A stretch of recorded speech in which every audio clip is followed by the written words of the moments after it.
Les autorités durcissent le ton en Ukraine. Au lendemain du rejet de la motion de défiance au Parlement, le chef du gouvernement a clairement averti les manifestants que des poursuites pouvaient être déclenchées à leur encontre.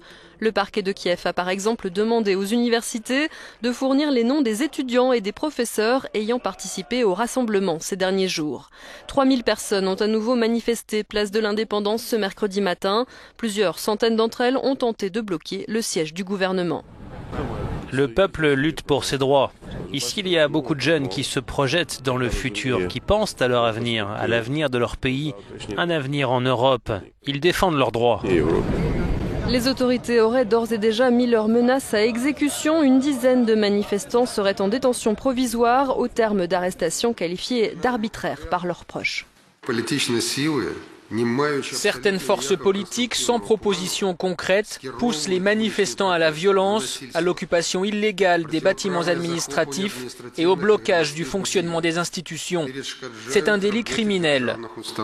Pour Mykola Azarov, les raisons de protester n'existent plus. Le débat semble clos aussi pour le président Yanukovych, parti en déplacement officiel en Chine. Une délégation devrait se rendre à Moscou pour discuter du partenariat économique. Une autre serait attendue à Bruxelles, d'après le Premier ministre. Une information qui n'a pas été confirmée par l'Union européenne.